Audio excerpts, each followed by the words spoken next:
Hello, Internet. I'm HamsterBomb. And I'm Matt. And this is Hitbox, a show where we talk about all sorts of video gamey stuff. And there's a big video gamey thing that we really want to talk about this week. And I do want to point out that I don't want to make it a regular thing where we go back week by week and revisit the same even like franchises. So I want to make this a weird exception. It's just because a recent Direct that we saw from Nintendo gave us a lot of new information that wildly changes how at least I feel about Pokemon, and Matt might feel about it as well, and we have actually not gotten a chance to talk about this topic today. So Matt, how are you, and would you like to introduce what we're going to be talking about today? I'm alright. Let's see. Which one do we want to cover first? Because there are three that we need to talk about. Yeah, so in the new Pokemon Direct that was covered, they showed us, I'm going to say a few really interesting things. Well, first off, by the way, that retrospective video was really awesome. I loved that. But they started off by showing us some, let's go least important big stuff to the, oh my goodness, this might change everything stuff. Pokemon Snap. We haven't really got a chance to talk about Pokemon Snap. And maybe a whole episode later we can talk about Pokemon Snap, because honestly, I love the idea of what that game was, the N64 game. I believe even Matt and I both played through the entirety of that game just because we were bored one day at your house, didn't we? It's such a good game. It is a good game, and if you know what you're doing, you could blast through it. So I'm so happy seeing Pokemon Snap come back, and honestly, I think it looks beautiful. I think it looks nice, and then with the recent announcement of the Switch Pro, it'll look even better. Yeah, as soon as they get around to doing that, if it's real. But yeah, there's a lot of stuff in that, like, still graphically, like, it obviously could look a lot better, but, like, the nice models and animations, it just looks great. So that's one thing. We brushed it out of the water. Pokemon Snap. That's about all I got to say about Pokemon Snap. So, Diamond and Pearl remakes. We all knew it was going to happen, but one thing we need to talk about with Diamond and Pearl remakes is that we're not just getting one, we are getting two of the remakes. And obviously not like two Diamond and Pearl, not what I mean. Two radically different kinds of them. And I want to talk about the more traditional expected remakes first, because that's another thing that I think we can cover much shorter and in less time. And honestly, it's not even about the chibi thing, which we could talk about if you want to, but it's so much more about how they're going about making this, I find fascinating. But Matt, how did you feel about Brilliant Diamond and Shining Pearl? I got Pearl pre-ordered. Yeah. You know, I saw the name Shining Pearl, and I was like, I feel so tempted already just because of who I am with shiny hunting, which is ironic because we just made that video. But still, I honestly doubt I would get into those games and start shiny hunting again. Just because of where I am in my life and how many games I'm playing right now, and it honest to God, and this is not to the game's detriment, it is 100% because I am too busy right now. The game looks so traditional that it's actually not offering enough new to me to incentivize me to play it. It really just looks like you kind of polished up Platinum a bit, you know? Yeah, but I'll give you a counter offer to that. Sure. I've listened to a couple of interviews, like after we did our Shining episode with him at work because I've been bored. And at one interview, he literally states we removed certain features because people don't have time to play Pokemon games. And I'm like, so you're admitting that you removed certain features from remakes because you thought people wouldn't play them, like the Battle Tower. Battle Tower's not in there. Oh, no one's gonna play the Battle Tower. That's a cop out, man. The trailer. That's a cop with, out. Like the underground bases and everything. I'm like, right. Oh my god, thank you. No, you know why they actually removed features? It's because they had to release games every single holiday. And we are gonna bring that up later in this podcast, and I'm so excited to talk about that, but not now. I am clenching my butt cheeks waiting on this one. But I totally understand that, and it's a cop-out, it's a lie, it's one of those things, and Gamefreak lies. We have covered that before. But here's the thing, it wasn't Gamefreak saying it. Who said this? Masuda said it. That's Gamefreak, he's one of the higher-ups. Yeah, but I mean, like, the fact that because they got asked multiple times about certain game features getting cut, they're like, our explanation is no one has time for Pokemon anymore. They're like, well, Why isn't there like a difficulty choice in Pokemon? No one has time for it. We could fact check this right now, but honestly, it's not important to the episode. But I feel like Masuda was actually one of the liars. I don't want to straight up call him a liar, but honestly, he was. I think he was one of them who was like in the interviews with those Pokemon Directs back in the day about Sword and Shield, and was actually making stuff up or fabricating things about what the game was, and or lying about what the future DLC might be. I know that Masuda is one who gets interviewed a lot. I don't want to go derail too far on this, because that is a whole conversation. We've had that conversation. Well, at least on my channel is what I mean. And still, and it's kind of like another thing where they say, like, oh, we want to make things interesting and new, so we intentionally take things out of the games that are fun, like the bike, and then we put them back in the game, and now they're exciting. And lo and behold, look, the new Pokemon Legends game doesn't have a bike as far as we see, because there's gonna be a fun new thing they add later. I don't want to be pessimistic already, but honestly, we can be pessimistic about Gamefreak, because Diamond and Pearl they ain't touching. That's true, and that is one huge thing I wanted to talk about. They're not developing it. No, they just brought back the original director. I know, it's so crazy. They are not developing this, and there's a lot of other interesting things about like who they're getting to develop this, and like what these people have done in the past. It's really cool. But just for the sake of time, I want to like kind of get by this and say what this like means for Gamefreak, because I feel like and I feel like this might be such a stretch and a leap, and maybe this is just the kid in me who loves Pokemon and wants to be quick to forgive them for all the awful things that they've done and just jump right back in and be like, I forgive you, because there was so much criticism during the Sword and Shield debacle, that whole fiasco, that I thought there was no way they were getting out of this. But I feel like in that direct, and we'll get into this later, definitely with Legends, I feel like they actually listened to their criticism and tried to figure out the best way to solve it. Because, I mean, even if you are 100% interested in your investors and just trying to turn around a quick buck every year for money, making your customers happy is still very high on your priority list. If you pissed off, I'm gonna undersell it, because whenever you have upset people on the internet, it tends to be, you know, the vocal minority. So let's just say maybe 10% sales loss. 10%. Even that feels massive, right? Let's just say it was 10%, okay? That means that was... Imagine, how much did they sell? This Sword and Shield sold like gangbusters. Do you realize how much more money they would have had if Sword and Shield didn't have that PR disaster? It could have been incredible. I think they made as much money as they want, because, honestly, in my personal opinion, the Pokemon fan base is so toxic to itself anyway. I don't know if that's their problem. But here's the thing. Mm-hmm. Like, when you look at Legends, I'm looking at it like, okay, this is what Sword and Shield should have been if you just waited 2 years, because the graphical difference isn't too different. And Matt, I think that's a really great time that we can transition to start talking about Pokemon Legends. This is probably the big thing of the episode. What on earth is Gamefreak doing? Are they actually listening to their fans' criticisms and trying to turn it around and make the Pokemon game that they asked for? You brought it up before. Like, shouldn't Pokemon Legends have been what Sword and Shield was? I find it funny because I went on Reddit. Yeah. And I was on that was dangerous. Oh, Reddit's fine if you know how to navigate. Okay. But this Pokemon subreddit, a couple people brought up a fair point. It's like, I feel like Legends wouldn't exist if they didn't get told, like, someone else is making the Diamond and Pearl remake. I totally agree. And you know what? I feel like they're making it because they're like, okay, well, we can't make it, so we'll just make a better one. You know, wow, that's such a cynical way to think about it. I saw it, and I was totally optimistic. Do you see Gamefreak doing that? I see that, but here's the way I saw it. I saw it like Gamefreak was thinking, oh wow, man, maybe this is me, the total optimist. Now I'm thinking of what you just said, and I'm like, oh, mine sounds like pie in the sky. But I was like, this sounds totally not believable, but bear with me. I was thinking they were like, wow, we upset so many people with Sword and Shield. How can we make our customers happy?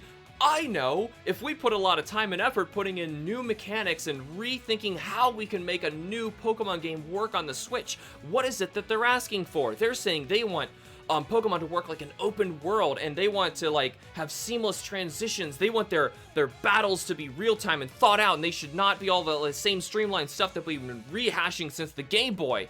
We need to rethink how this works. How are we going to do that? That's going to take time. If that's going to take time, that means that we're not going to be able to release this by the Christmas window.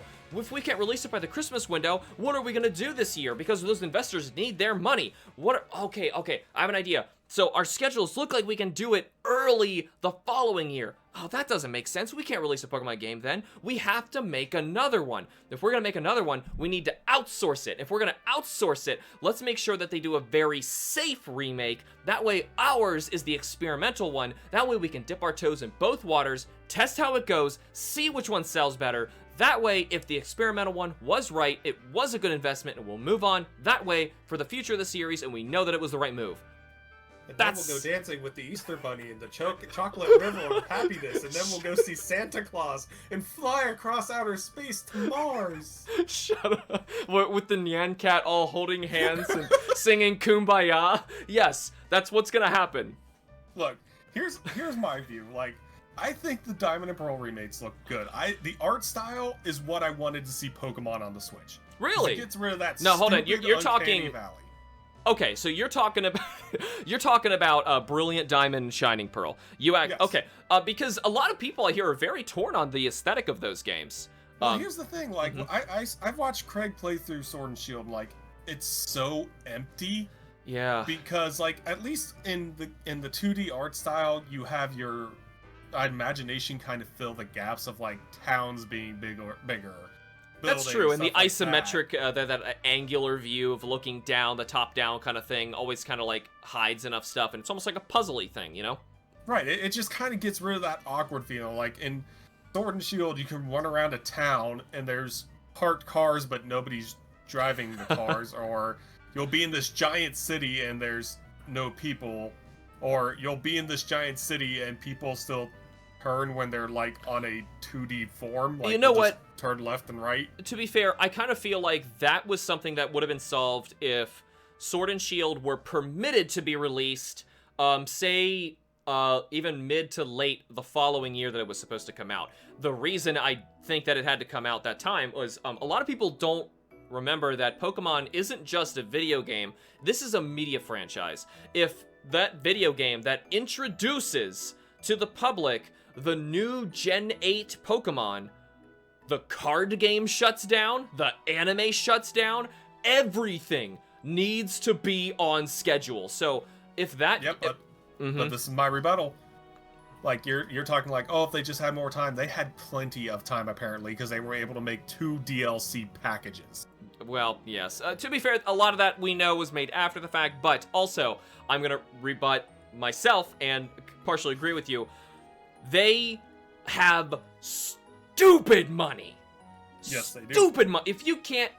Don't even tell me you could not afford to get enough people in there to fill that area and get enough people walking around and doing stuff in there. They have stupid money. This is one of the biggest media franchises in the world. Pokemon is that huge. Don't give me that they couldn't afford it. So, honestly, and I want to make sure we transition back to this. This is not a rip-on Sword and Shield video. This is a look at what Sword and Shield was, look at what the criticisms for that game were, and now look what they are providing for us now in Pokemon Legends. And, honestly, I find it to be really impressive. Really impressive. There's still some things that have me going, but still, honestly, my gut reaction after watching that trailer was, wow. Wow, and you can watch me. I recorded it live. I never do a Pokemon Direct live, but I did this one, and I want to say I'm so glad I did. Matt, how did you react to Pokemon Legends in particular? How do you feel about this? I'm excited for it, but the fact of, like, I do agree with some of the worrying factors people were pointing out. Like, you pointed this one out, too, the Chingling having a seizure. Yeah, I actually said that, yeah, in the actual video as I'm watching it live. You can watch the Chingling, like, glitching around. It looks really bad. And the thing is, A lot of people say, like, of course, this game is not released yet, and I agree. They can change it, but the thing is... And it could have been a rendering issue. It very well could have That's been a rendering also issue. possible. But when people were complaining about how Sword and Shield looked when it was in this exact same phase of this pre-build time, none of that ever got fixed. And, the trees still look like crap and stuff like that. But that's the one thing I will give Legends is it looks nicer. It looks nicer, like, yes. The trees look like trees. The grass looks like grass. The only thing I'm concerned is I haven't seen draw distance yet. That's true. I haven't seen Pokemon pop in and out yet. I don't think I've seen pop in just yet. I'm sure they're going to do a Nintendo Treehouse Live showing a lot of this at one point. Because we are a ways away from this launching. Maybe a year at least. And I have a good feeling we're going to see a lot more about this game, and it's probably going to change our opinions on these things. So I'm going to at least make sure that we talk about stuff that we know for sure is in here, though there are a lot of things that could be potentially worrisome. How about we talk about the fun stuff first? What are you most excited about with Pokemon Legends? I don't know, because it's one of those, now that I'm looking at it, it's like, oh, I want this open world and all this and this, and I'm looking at it now going, maybe I don't want this. Really? Okay. Because, like, I'm looking at it, and it just looks, and once again, it's so big, but there's just nothing there. It's so empty. When I think Pokemon, I think of, like, in the cartoon where there's tons of Pokemon roaming around, and, like, you look up in the sky and see bird Pokemon flying, and like, in the trailers and screenshots, it's just, oh, there's two Luxrays. Yeah, there's a Piplup walking in the beach, and... Yeah. It just feels too empty for me. Now, versus I know the 2D that... games where it's like, it feels so much more... It feels more like a world. It's weird, because in the 2D ones, you don't really see that. It's all, like, your imagination. Exactly. And trying to get the Switch to render all that at once would kind of be insane, and almost be like trying to expect, like, the Pokemon Snap game to be fully explorable and where you could run around and interact with everything, which is also asking for a lot. I mean, the Switch is a very impressive system, don't get me wrong, but it really can't pull that level off. But honestly... I disagree. Look at Breath of the Wild. I was just going to talk about Breath of the Wild, because, Breath of the Wild is very empty. That game. Yeah, but look how alive it feels, though. In places. I would actually argue Breath of the Wild feels extremely dead. But this is coming from someone after putting hundreds of hours into that game. Collecting all those poops. All those little poops. And Breath of the Wild, here's the thing.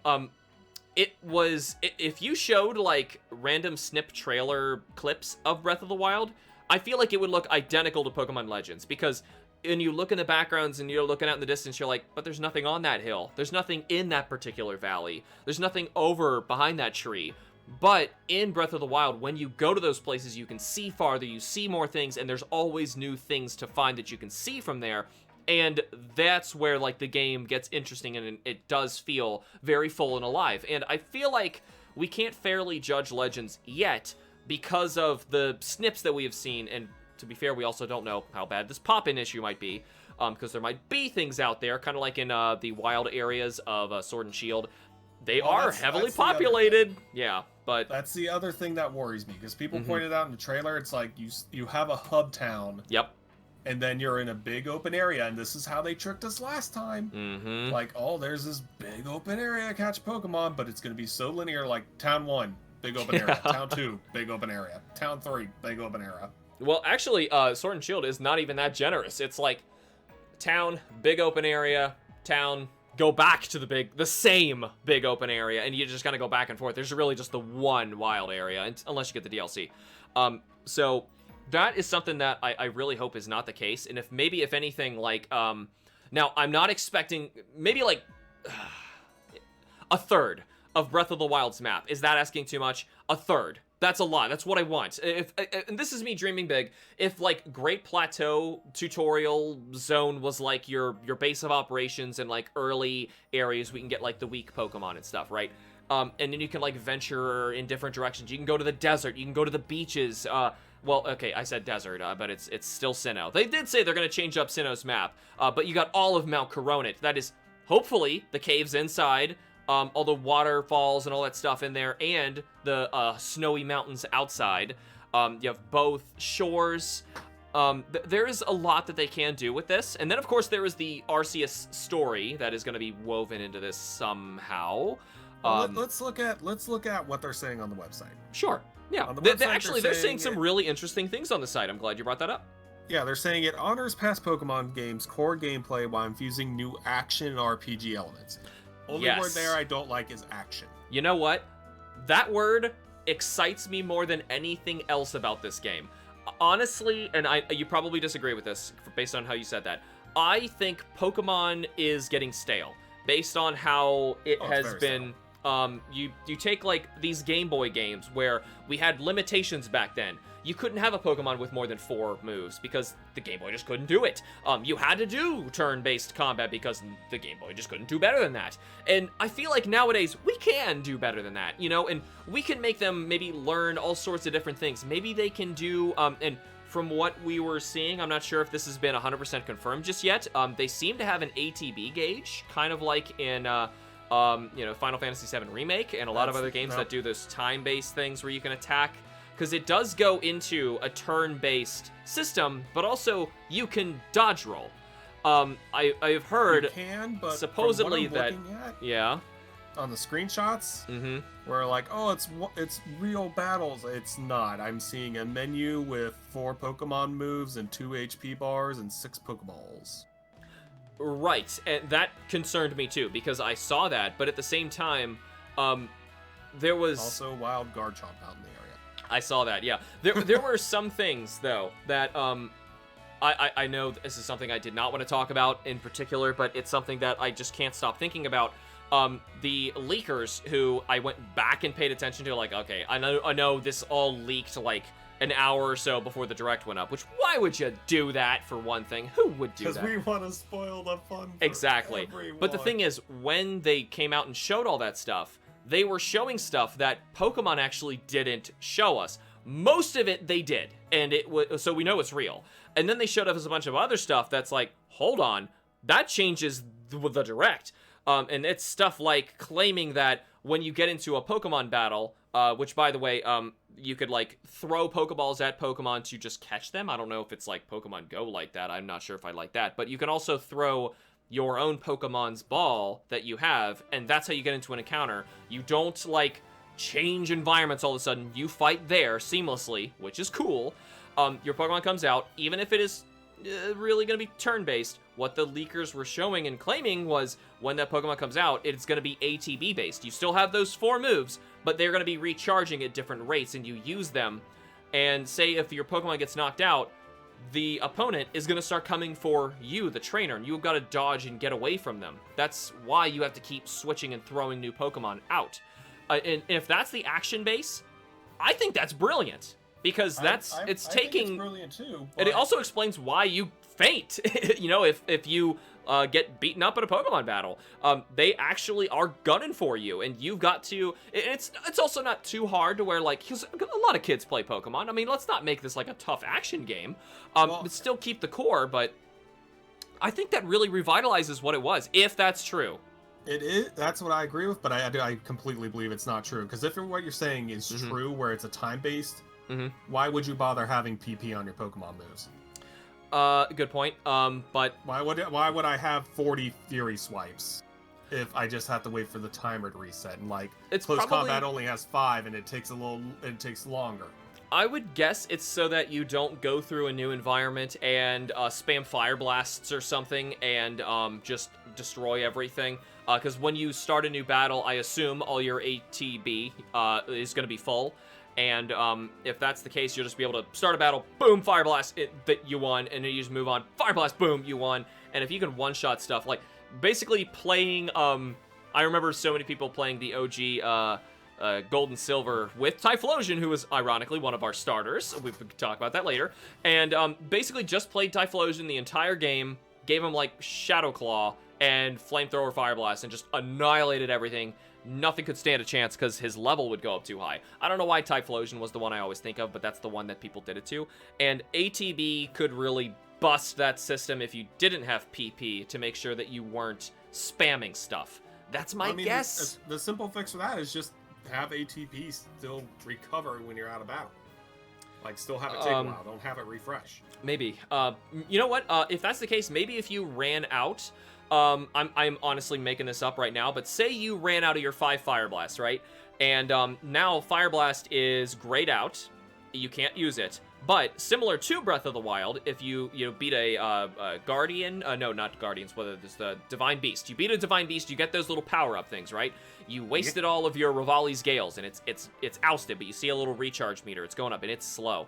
And when that finally hits up, Fire Blast is back. So maybe it's like a 3 to 5 minute cooldown period after you're done with the 5. And that way, like, if you're managing your moves properly and kind of jumping around and using all sorts of ones, then you don't really have to worry about it as much. And it's to prevent spamming. I am hoping this is what they do, because I really want this game to be that action turn-based mesh. I feel like this fits Pokemon perfectly, and I never thought of it until I saw it. I was always clamoring for open world Pokemon, but I honest to God didn't know how to make it work because I didn't think that Game Freak would ever care. And that's another big thing. That's why we brought this up earlier. Like, I never thought Game Freak would care. I don't think they care. You really don't. You still stand by that. I still stand by that. I see this as them going, okay, people love Diamond and Pearl, so let's give them a remake, but let's make some more money using the 8th gen engine, seeing how it's already complete. You know what? Just do it.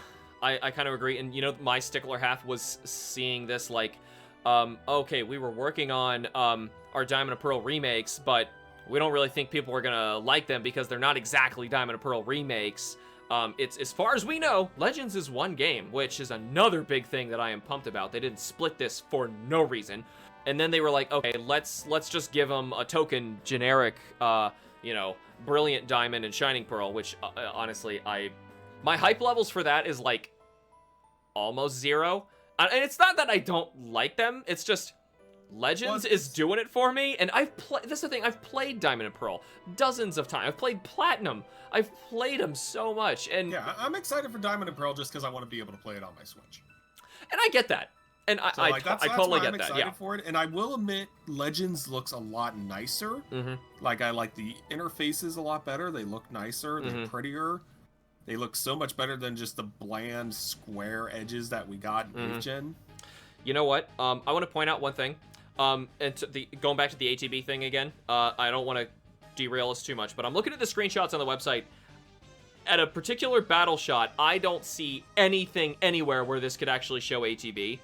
That's what I was looking at. There are lines around them, but that's really it. So if it really is like that, then it probably is just going to be straight up turn-based, which, oh, man, dang it. Why do you dodge roll? That's my big thing. Like, why? Why? I want to know what the action is. Sneak up on the Pokemon and catch them, I guess.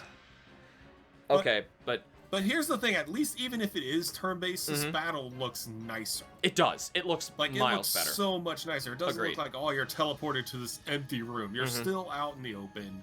Like, I can handle. I'm fine with the turn-based. Just make it look pretty. That's true. That was a large part of what messed up Sword and Shield. But I feel like Pokemon still needs to keep evolving, and I feel like if this is their time to experiment. Because they have a safe game to fall back on.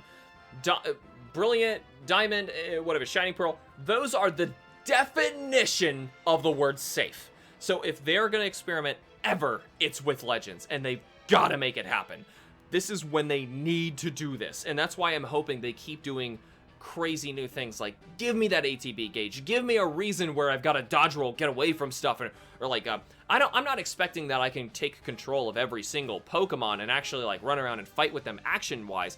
There's way too many Pokemon for that. I get that, but at least like let them play out their little turn-based RPG thing while I'm doing like a different mini menu FF7 style where I'm like actually grabbing the what I'm telling them in the menus, and like I feel like that adds so much more in, like, it makes the gameplay so much more dynamic to where I feel like it might even change up even how competitive play might work.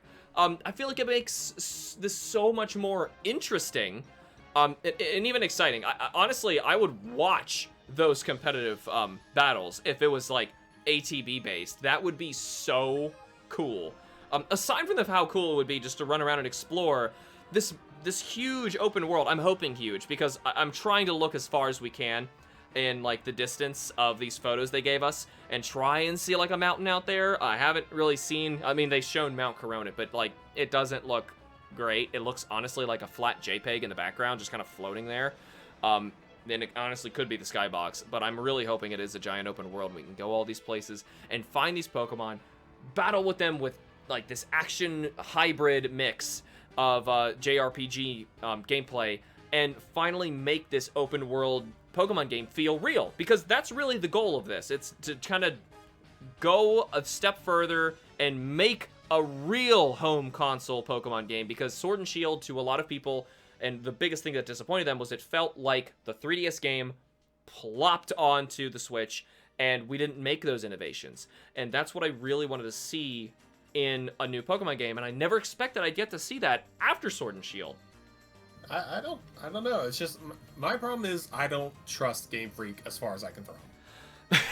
They have done too much damage to their reputation, where if it looks like we're supposed to get nice, because, I mean, when Gen 8 got announced, I was still hopeful, because they showed the wild area, and it's like, oh my god, it's going to be open world, and then it wasn't. Yeah, they did kind of mislead their audience like that, but they did also showcase it in a Treehouse Live before the game came out. It's not like we were lied to in that regard. We were lied to in many regards, but not that one. I'll put it like this. Mm-hmm.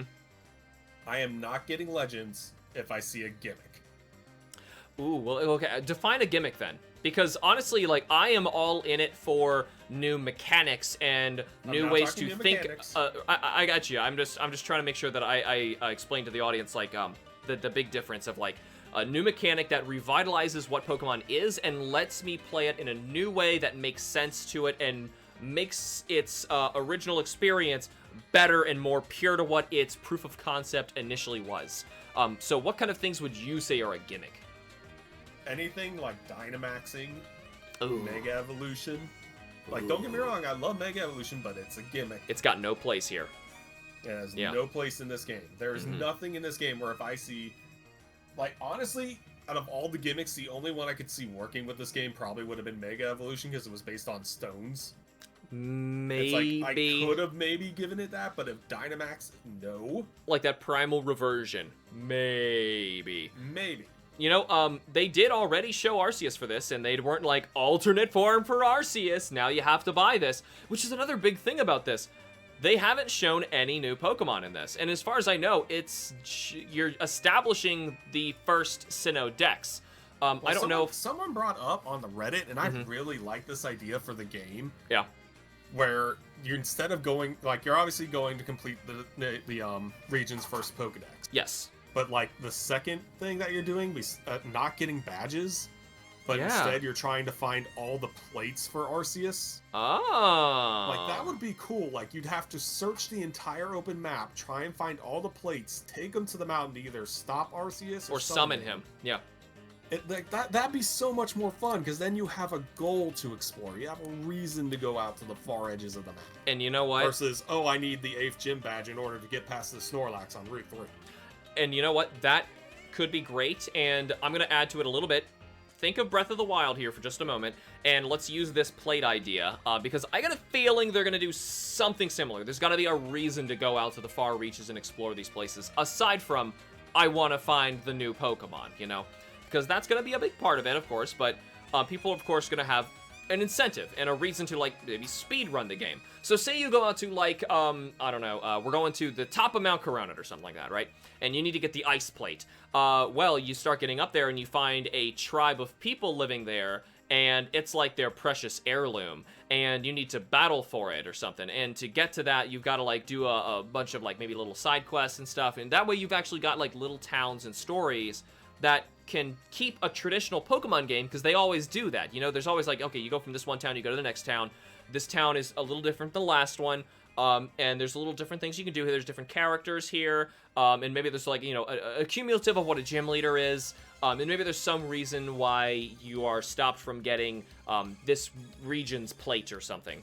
And maybe other ones are not like that at all. Maybe it's something similar to what the Safari Zone was, in where it's a very dangerous area, and it's like almost like a maze, and you gotta go in there and navigate it and figure out how to do it before you get to the end of this, maybe a dense forest, before you find like the forest plate or something. So kind of taking the idea from what Sun and Moon did, where it doesn't have to be a gym badge. Now I hate trials, but I like the idea of what a trial was, because it's just not a gym badge. You can do something different. Make it like Pokemon Conquest. That game was fun. That's true. And it would kind of fit this aesthetic. Yeah, I kind of feel like that might make sense with this. And you know what? That kind of reminds me of another thing. I don't want to get too off topic. There's so much to talk about with this, but I honestly can't help myself because you know me. Pokemon 4th generation is not one of my favorites. Gen 8 is not one of my favorites. But man, if they make Legends a series and we start doing, say, like Pokemon Legends Rayquaza, Pokemon Legends Ho-Oh. I've seen a lot of people say the Ho-Oh one because it just fits perfectly. Pokemon Legends Mew. Can we start doing, like, this is a normal thing and go into different regions in, like, their ancient times and establishing their dexes and doing this, whatever we establish in this game is assuming that the gameplay is a hit and people love this, which I really hope. I really want this game to succeed so badly, because this, so far, on paper, looks like they're starting to turn this around and pay attention to the fans and make some really cool content, and that's what's getting me excited. So if it becomes a series, as we know, Pokemon fans are the worst, and they will kill their own franchise just like Metroid. Oh god, don't even bring up Metroid. That's a topic for another day, man. So aside, I actually have my little glowing Metroid right next to me right now as we're recording this. But getting back to Pokemon, I still feel like the larger a franchise is, inevitably you have more trolls in it. You have more toxic people just because it's bigger. I mean, like, the probability of it, it's just gonna happen. So that's true. And Pokemon is massive, man. We gotta understand how big this is. Yes, I understand, but there are other big franchises that are nowhere near as bad as Pokemon fanbase. That's, yes. Like, I understand. There's just something weird about the Pokemon fanbase where I am hoping Legends does phenomenal, but I have a feeling we're going to get those nasty, hardcore Pokemon fans who are like, it's too different, change it back, this is the worst game in the series. You know what? Other M. I feel like... Other M.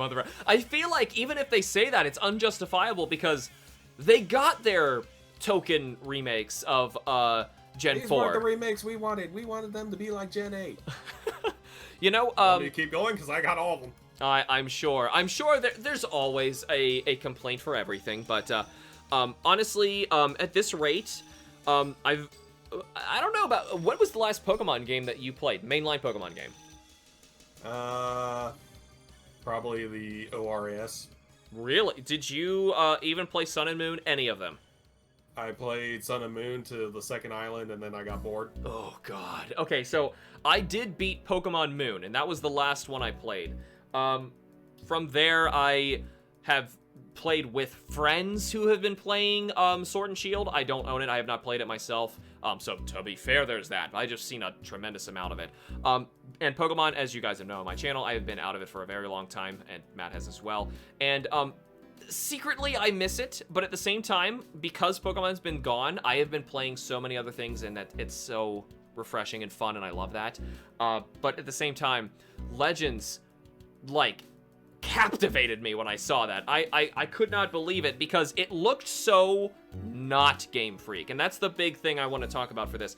Not just, is Legends gonna be the greatest game ever, is Game Freak actually turning over a new leaf? Like, are they trying new stuff? Because if they are going to be expanding like this and making like a traditional Pokemon game, because to me it looks like they're throwing the Diamond and Pearl remakes, the traditional ones, at that holiday window just so that the investors are happy, and then proving their own point and proving their own worth by making their own style remake and what they really wanted to do. Because I know there are game developers who are working at Game Freak who really care about what they do and they really love Pokemon. They're not all gonna be, you know, money grubbing, I just want to get all the money, who just came over because they were fired from EA and Activision because they were too money grubby, if that's even possible. And honestly, I'm still unsure of this, obviously, because we still are going to need to use Pokemon Bank to go into Pokemon Home to put your Pokemon into this game. If you even have a full dex. Sleep? And Pokemon Sleep. And Pokemon toothbrushing. I don't remember about that Pokemon Sleep. That was gonna be a thing. It died. Oh, they canceled it? No, it's not canceled. It's just no one's heard anything. Oh God. Okay. Yeah. Maybe it just went dormant or comatose. But I just got dead silence for that joke. So, honestly, from your opinion, it sounds like you're saying no. Game Freak is corrupt. They are totally listening to their investors. This is just an excuse to release more games. Don't be fooled. This is just the same old Game Freak. They're not going to change. Is that? Yes. Really? But I'm also standing by. I hope I'm wrong. Okay. I hope you are too. From what I've seen from Game Freak and from what I'm seeing in this game, looking at it like it's running on the 8th gen engine. And I believe it is. Have all the Pokemon models and everything. Now, I feel like this is just a petty, especially seeing how it's early 2022. It's not late 2022 or like second quarter. It's early, which means to me, we could have gotten this done for a winter release, but we needed a little bit more time. Which I kind of respect, because that means they intentionally did not churn it out for the holiday. Well, they didn't have to because they had Diamond and Pearl. That's true. So why would you bother? That's the problem. There's like an answer to both, because honestly, I feel like this really could be them honestly being like, maybe this is the little town hero in them where they're like, we really want to make games like that we want to make. We have ideas for new stuff. We don't want to keep churning out the same thing over and over again. Or at least I hope this is true. And Little Town Hero flopped harder than anything could have. But honestly, I still think that there is some good in this. Even though that PR disaster of 2019, they were straight up lying to people. And that is not cool. Like, that's why I'm just not trusting them right now. It literally has nothing to do with how the game looks or what the game could be. It's just, I don't trust them. I've literally been hurt too many times for me to trust them. And just you know what? One little gesture of them going, oh, we're sorry. It's like, no, you're not. You're sorry you got caught.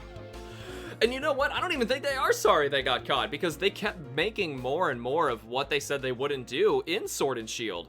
And it felt so disingenuous, like lying about something, doing it anyway, and then doing it again, and then charging more money for it, and then making more stuff to charge more money for. It seemed so straight out of like what I'd expect, like, from Blizzard and Activision. It just seemed really, really wrong. And so the too long didn't read version for me is the game I think looks beautiful, it has promise, but just the sole fact of Game Freak there makes me not trust it. You know what? I totally understand where you're coming from, and I hesitate to go that far.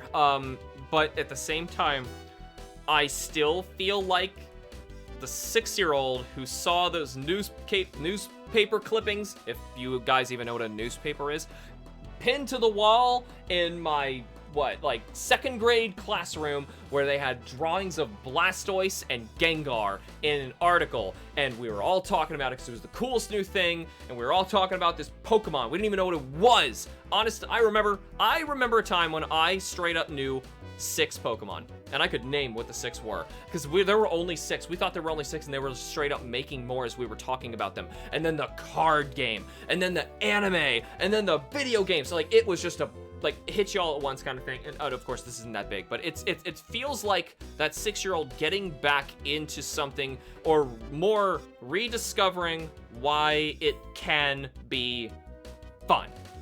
And that is what I really hope stays for the next year or so as this game releases, because they have me now. And at the moment, I'm willing to forgive what happened in Sword and Shield. I could turn that over. Maybe it was an investor thing, whatever. Well, not even go there. Maybe I'll just say, okay, I'll give you a second chance. Let's just call this a second chance. But if they lie to us in this game somehow, and it is not what they showcase it as, or if they are somehow disingenuous with this, or if they do something scummy with this, maybe the gameplay, like you could beat the game in like 4 hours or something like that, and it's not at all what we thought it was. I don't know anymore. Then I'm gonna be totally with you, probably for the rest of time, and completely not trust them. That's what I was gonna ask. It's like, you say that for this game, then this what about one. the next one? Exactly. And then the next one. Like, oh, it looks different. It looks different this time. I am very excited, but I am still curbing my excitement because I am saying this is probably their last chance for me. But I am still giving them that chance because I made a very big video before saying how I don't think I'm going to be getting back into Pokemon anymore because of what Gamefreak has been doing. And I feel like this Direct makes me question whether that is still valid based on what they're doing, and I want to see it through because I want to be fair to them. And if they don't deserve fair at this point. You know, I still feel like everyone deserves a fair chance, even if they have been that horrible in the past. Maybe that's just me, but they've had 8 chances. How many more are you gonna give them? I swear, last time, okay? Last time. No, you'll be all over. This is like if you try and give up drinking. It's the last beer, I swear. 2 months later. Oh, you know, it's a new flavor. I'll try it out, you know. But if it's bad, I'm off it. I swear this is the last guy.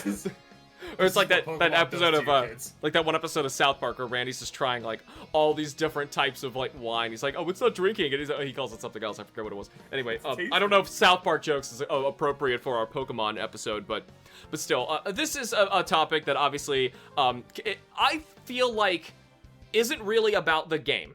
That's why I wanted to talk about this before, you know, we get any farther in this. As honestly, this is as soon as we could even record this, as we had the chance, because the directs, and when we make these videos, a lot goes into these, and or podcasts as well, however you're digesting this, a lot goes into creating these, and I want to make sure that as you guys are getting these, it's still timely information. So give us a break. We're sorry about that, but still, I feel like not even just like looking like, oh, do you like Diamond and Pearl remakes? Do you like Pokemon Legends? That is an interesting discussion, but what's Gamefreak doing? I felt like that was something we had to jump in and do right away. So I definitely want to hear what you guys think down in the comments below if you are over on YouTube. If not, hop over to YouTube and let us know down in the comments, because I am very excited to hear what you guys have to say about that. So, Matt, do you have any other closing thoughts on this you wanted to talk about?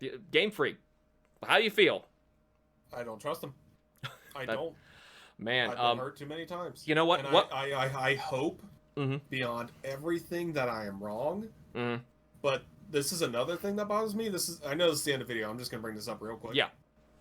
With Nintendo getting into this whole limited release thing, I'm getting scared about that. Episode for later, man. That's a big episode. It's just one of those, I'm just looking at what they're doing, and I'm like, guys, I trust Nintendo, but I'm starting to get a little worried. Yep. You know what? I'm going to ask one question that I feel like the internet is going to ask you. What would it take for you to be as optimistic as me right now? What from Gamefreak? What would it take? 3 quality games. Like consecutive? Consecutive. Okay, so like say Pokemon. Let's say Pokemon Legends is a banger, and then they make Pokemon Gen 9, which is 2 games. Does that count? If it's 2 games and they are different enough to count, then sure. Like you give me 2 completely different stories. Okay. Kind of like what I was hoping they would do for 8 with the different gym leaders. I was kind of hoping, maybe one game goes through one story and the other one goes through another, and then if they marginally, right? Yeah, something like that. But I mean, let's face facts. They're going to constantly do the double thing because it makes money. That's just something I know is going to stick around forever. Right. And I feel like if they made something substantial enough, like here, just humor me here and say that they did a Legends Mew and a Legends Ho-Oh, just because I said that earlier. Now, say they come out at the same time, but the gameplay is like identical between both. The only difference is the region is different. You can obviously catch new Pokemon. You can see new people. You can do new quests. And so for the casual player, playing one is fine. But if you want to catch all of them, you want to get both. And there is a reason to play both. You're not playing the same thing over again. You're actually doing new stuff. Now, I understand this is now developing 2 completely different games, but if you're building the engine, you're building all of this stuff up, and you already had Legends Arceus establish it, I don't feel like that's too far-fetched. No, that's fine. Maybe that's dreaming too big, but still. But once again, like, you just get to go over the question. I want 3 quality games to show me, yes, we've learned our lesson. Yes, we're changing. We're trying to do better. I really hope that we can hit that. That was not the correct way to phrase that. I'm sorry.